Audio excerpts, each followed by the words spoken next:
Good morning, everyone. It's Lee Henson, president and founder of AgileDad, and it's time for today's episode of the Daily Stand-Up. So without any further ado, let's get started.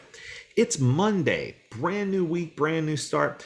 I hope you had a great weekend. I hope your week starts off great, and I hope you get all the things accomplished that you hope to this week. This week, I wanted to focus on a special series. So this is going to be a three-part series. We're going to do Monday, Tuesday, and Thursday. And this is the top 6 techniques that every Scrum Master and or Agile coach should perfect, should master, should get it down to a science. So I'm going to start each day by introducing 2 of these concepts, 2 of these techniques that are going to help you really perfect what you do, that are going to help you hone in and just be really, really efficient and practical at what you do. Now, this topic was brought to my attention by someone in my advanced certified Scrum Master class. And they asked me, they said, can you tell me what the difference is between a Scrum Master and an advanced Scrum Master? Can you tell me where the difference is when somebody says they're a Scrum Master versus when they say they're an Agile coach? What is the difference? Where do I draw that line? And how do I know if I bring someone in from the outside that they're going to qualify, that they're going to be a great Scrum Master, a great coach? How do I get that level of engagement that I'm looking for? And I said, there really are 6 things that you need to focus on. And I'm going to start with the very first. So at the very top of my list, number 1, I say a good coach, or a great coach, I should say, will always be willing to introduce their battle scars. Now, let me explain what I mean by that. When I say introduce your battle scars, it doesn't necessarily mean horrific war stories. It doesn't mean you have to tell everyone in the company about all of your worst experiences.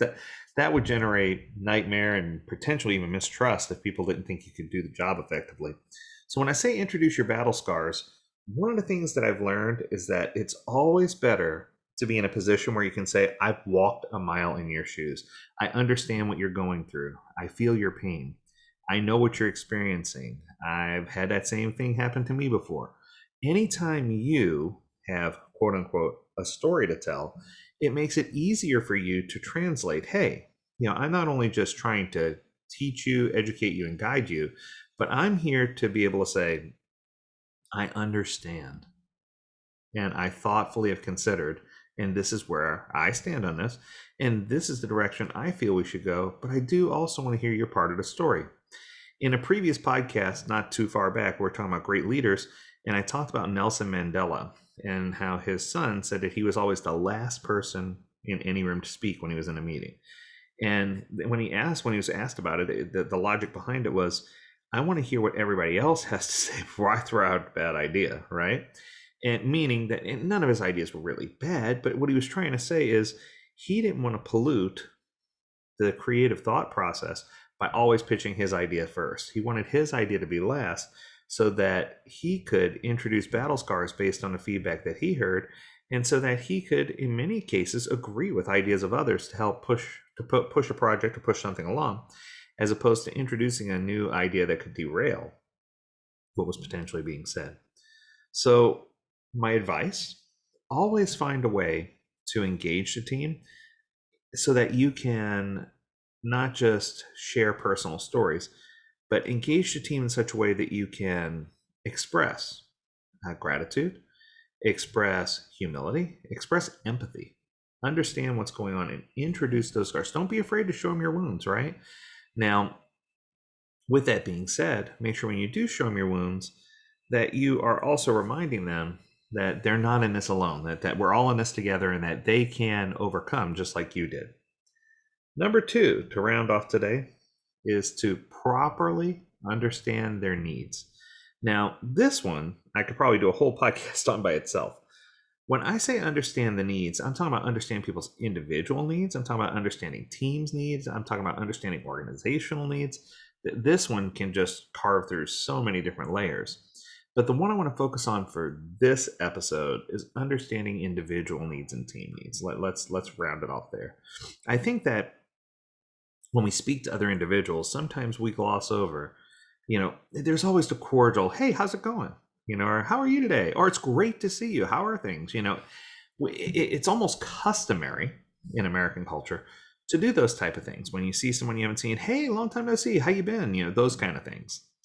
And unfortunately, I feel like those are half-hearted attempts, because I don't know that when someone says that to me, how are you today? I don't know that they really want to know. It's hard because I think that if we actually told people how we were each day, people would stop asking the question. So now we're in a situation where we have to challenge ourselves and say, when I ask that question, how are you today? Am I asking to be cordial, or am I asking because I really am trying to understand someone's needs? And I think that the latter, understanding someone's needs, should be the direction that we go. I often say, and once again, I did a separate episode previously, a while back, about the real three questions we should be asking. What motivates you? What drives you? What makes you tick each morning when you wake up? What's the one thing that you despise about what you do? And are you happy doing what you're doing now? And if not, what would you rather be doing? And those three questions kind of center on understanding an individual's needs. But it goes beyond just an individual's work needs. I would argue that it also focuses on an individual's personal needs, right? Because sometimes an individual will have personal needs, but they just don't know how to express those. Whether it's I need time off, or I need to leave early one day, or I really need someone to sit down and have lunch with because I need to talk through this problem that's going on in my life. Now, understand that I'm not saying that you as a Scrum Master, Agile coach are the team psychologist, but you are the team psychologist. It's even without the psychology degree, you are going to be approached with questions, concerns, problems, issues, and it's important for you to make sure that you can understand individual and team needs on a level that help them really understand or really appreciate that you are empathizing and that you know where they're going. So these two kind of go together. Introduce your battle scars, understand the individual needs. Now, when I'm talking about team needs, this is where we take it up one level. This is where we're holding meaningful retrospectives. This is where we're asking the right things, and we're not trying to treat everyone like a blanket canvas or like a predetermined outcome. We want to make sure that we treat everyone as individuals with dignity and respect. When they're applying what they're doing to a team, we want to make sure that we have that laser focus on what we can do to uplift the team and help the team be better. And I think sometimes we forget, we often say, well, if we get every individual happy, then the team's going to be happy. That's not always the case. I've seen a lot of organizations where each individual was thrilled about what they were doing, but the team just could not coalesce. They couldn't come together. And it was interesting because one would think if everyone's happy and a team will be happy. But oftentimes we have to dig a little deeper.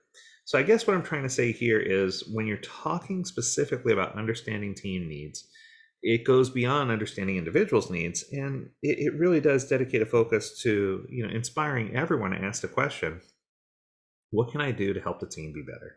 What can I do to help get closer to high performing? And I think that if we laser in on that and we draw focus to those things, that's going to help us individually and organizationally just be better at what we do.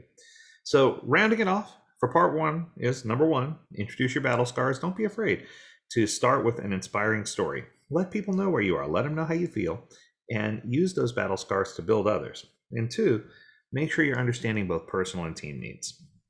There you have it. Pretty good for a Monday. I hope you have an amazing week. This is a great way to kick it off. We're going to round out this week with the rest of these topics. But if you have an idea that you want us to cover on a daily stand-up podcast episode, please email us. Learn more at AgileDad.com. We would love to hear your ideas. We got lots of great things. We've got lots of great topics coming up. But as always, we encourage you on your journey to stay healthy, stay well, and stay agile. Until next time, do take care.